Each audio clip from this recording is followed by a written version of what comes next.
pero mirá la guerra que se libra detrás de esta vacuna por parte de gigantes de la industria farmacéutica. Se le escapó a una ministra belga, la encargada de manejar el presupuesto de la Unión Europea de ese país, se le escapó un tuit mostrando cuánto va a pagar Europa por las vacunas que ya contrató, entre las cuales no está, por razones geopolíticas, la de Gamaleya. Hay algunas de estas que todavía ni siquiera son vacunas. La de Johnson Johnson, por ejemplo, no concluyó la fase 2, no está en fase 3. La de Sanofi GlaxoSmithKline tampoco todavía está entre las que pudieron probarse. Esta CureVac alemana tampoco completó, pero claro, tiene otras 3 que sí son las más prometedoras, que son la de Pfizer-BioNTech, ya autorizada en la Unión Europea, es la que se está empezando a aplicar en Estados Unidos, la de Oxford-AstraZeneca, la inglesa, que es la que se produce acá en los laboratorios de mAbxience de Hugo Sigman, que tuvo últimamente algunos problemas en la cadena de provisión y por eso está algo demorada, y la de Moderna, la más cara de todas, del laboratorio estadounidense homónimo, que, bueno, vale $18. Fíjate la dispersión de precios que hay, ¿no? La de Oxford, claramente la más barata, pero todas las demás con valores muy diferentes. Y en esta guerra es que el gobierno chocó con Pfizer, con uno de estos laboratorios gigantescos. Ahora vas a ver la historia de Pfizer y la historia del lobby de las multinacionales farmacéuticas, que toca muy de cerca a la historia de este país porque es uno de los que tiene industria nacional de remedios también, como muy pocos, atención. ¿Cuál fue el cortocircuito con Pfizer? Bueno, primero sobre si había que enmendar una ley que cuando los proveedores de vacunas empezaron a tomar contacto con el gobierno, le exigieron al Ejecutivo y el Ejecutivo mandó, obviamente, como marca la urgencia. La ley fue aprobada, pero en el Congreso la diputada Graciela Camaño le agregó un parrafito que dice que la indemnidad que reclamaban los agentes, médicos y no médicos de estos laboratorios funcionaba solamente en caso de que ellos no violen ninguna cláusula contractual y cumplan con todo lo que prometen. Esto, que está en el artículo 4 de esa ley, le generó, bueno, resquemores a esta compañía, Pfizer, la primera que consiguió aprobación por parte de la FDA, de la Food and Drug Administration de Estados Unidos. Esto parecía que hacía falta sí o sí aprobar otra ley para corregirlo, pero finalmente están negociando que haya un contrato en su lugar y que esto alivie, digamos, esa tensión, que lo aclare. Ahora, esta cláusula de la inmunidad no es el único problema. También en el último tiempo apareció el problema de quién firmaba el contrato, si el presidente o el ministro de Salud.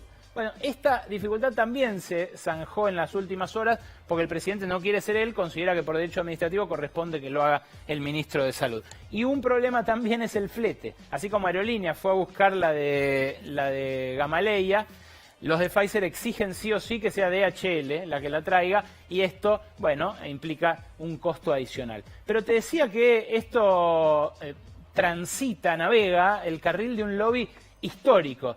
Y tan histórico es que empieza en el siglo XIX. Acompáñame a recorrer la historia de este gigante farmacéutico. La historia de Pfizer, que es también la historia de un gigantesco lobby, gigantesco. En 1849, los dos hermanos Pfizer y Erhard fundan en Brooklyn una empresa de preparados químicos básicos, bórax, yodo, santonina, que ayudaba a combatir una plaga de lombrices. Ya por 1880 empiezan a producir ácido cítrico y se convierten así en una compañía clave para la industria agroalimentaria de Estados Unidos por un contrato con la Coca-Cola. ¿Quién usa ácido cítrico en gran cantidad? ¿Por qué también se cruzó Argentina con Estados Unidos por los limones? Por la Coca-Cola. Hasta ahí era una empresa, de provisión de productos químicos, de insumos para alimentación. En 1918, cuando se les interrumpe la provisión de insumos que eran necesarios para producir el ácido cítrico, empiezan a producirlo por fermentación. Y construyen unos gigantescos tanques, como contó con mucha precisión Jairo Strakia en el diario Perfil el fin de semana. Claro, ahí se les plantea un salto que lo dan, como muchas de las grandes compañías, de la mano del Estado. Y es que durante el inicio de la Segunda Guerra Mundial le ofrecen al gobierno de Estados Unidos producir penicilina, algo que se había descubierto a principios de siglo, pero que todavía no se podía producir masivamente. Ellos le dicen, ¿sabes qué? Este tacho que uso para hacer ácido cítrico por fermentación también puede fermentar penicilina. Claro, necesito unos cuantos millones de dólares para poner a tiro la fábrica. Se los dieron, por supuesto, y en el desembarco en Normandía, cada soldado llevaba un kit de penicilina de Pfizer. En el 50 pegan el primer salto grande, su primer hit, la terramicina. Se convierten definitivamente en una farmacéutica con este medicamento, otro antibiótico de amplio espectro que le permitió a Estados Unidos comercializarlo muy masivamente.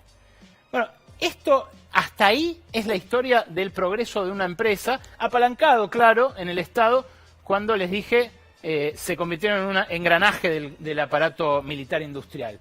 En los 60 empiezan a expandirse por el mundo, a instalar filiales en distintos países, y empiezan a presionar por las primeras leyes de patentes, presionando muy, muy fuerte sobre gobiernos como el argentino de Arturo Illia. En 1964, Arturo Illia saca una ley que limita el poder de los laboratorios y que sostiene que el medicamento es un bien no intercambiable. El precio, que tenía que estar regulado por el Estado, para Illia y para Oñatibia, su ministro de Salud, era el precio de un bien que no era una mercancía.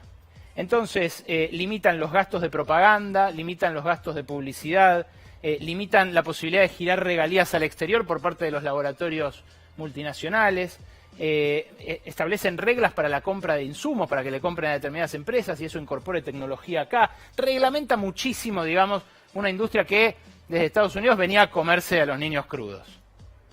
La historia de Illia es conocida, me refiero a su final. El golpe de Onganía, una de las primeras cosas que hace es anular la ley de medicamentos, también conocida como ley Oñatibia. Mientras tanto, Pfizer en Estados Unidos seguía creciendo y seguía imponiéndole a fuerza de dictaduras leyes de patentes convenientes a sus fines en toda Latinoamérica. En el 80 meten su segundo gran hit, el piroxicam, un antiinflamatorio que por primera vez factura más de $1.000 millones en ventas solamente en Estados Unidos. Solamente en Estados Unidos. Y en los años 80 empieza una política que convalidó, por presión de la entente Reagan y Thatcher, la propia Organización Mundial de la Salud. En realidad, la Organización Mundial de la Salud le resigna ahí el rol de árbitro a la Organización Mundial de Comercio. Y la OMC saca su normativa TRIPS, que defiende las patentes y que permite que empiecen los laboratorios a disponer su política de overpatenting, de cada cambio que le establecen a una fórmula, la patenta, entonces la usan monopólicamente otros 20 años más. La salud. En un año como este se revaloriza la salud como algo que no quizás debería ser una mercancía. En 1991, Menem termina de desregular la venta de medicamentos, triunfan definitivamente las multinacionales porque sigue rigiendo parte de la ley Oñatibia, pero la terminan de desguazar, como Macri con la ley de medios. Pfizer sigue su camino en ascenso, todos los años es o el primero o el segundo laboratorio más grande del mundo, está ahí en una pelea cabeza a cabeza con otro, y se acostumbra a conseguir este tipo de favores en todos los países. Claro, en el 98 pega el último gran hit, que es el Viagra, una medicina que en realidad era para la hipertensión y que descubrieron, bueno, que funcionaba también como contra la disfunción eréctil. En 2004 tienen su primera gran multa los hombres de Pfizer porque reconocen haber recomendado un antiepiléptico, el Neurontin, para usos no aprobados. Y también reconocen, en 2009, 5 años después, haber sobornado a médicos para que, recomienden este medicamento. Repito, es la historia de un mega laboratorio que negocia de igual a igual con los gobiernos. En estos últimos años protagonizaron 2 nuevos escándalos. Uno el de que se ocultaron datos de uno de sus estudios de que una de sus drogas podía prevenir el Alzheimer. Y en 2020 ya ahora empezaron a trabajar la vacuna con BioNTech, el laboratorio alemán. Pero fíjate qué pasó este año 2020 también. Ahora cuando anunciaron los resultados de su fase 3, mirá lo que publicó la CNBC. ¿Lo tenés, Rodo? Sí. Metieron otra vez una pata grande. Recién. Esto, en términos corporativos, es gravísimo en Estados Unidos. El uso de información privilegiada. Mirá lo que hizo su CEO en el día exacto en el que se anunciaron los resultados de fase 3. Vendió casi 6 millones de dólares de acciones mientras la empresa anunciaba los datos de vacunas en noviembre de 2020. Esto reactualiza la pregunta que se hacía Oñatibia y la pregunta que se hacía Ilia también. ¿No son algo demasiado importante los medicamentos como para que los manejen empresas y encima empresas extranjeras?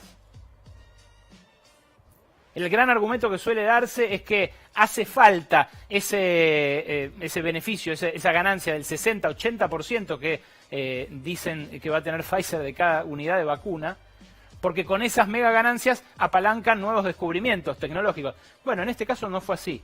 En este caso las vacunas que llegaron a fase 3 son las que recibieron apoyo estatal. Claro, a cambio de las compras que hicieron que el 53% de las vacunas sean compradas por los países que solo tienen el 14% de la población mundial.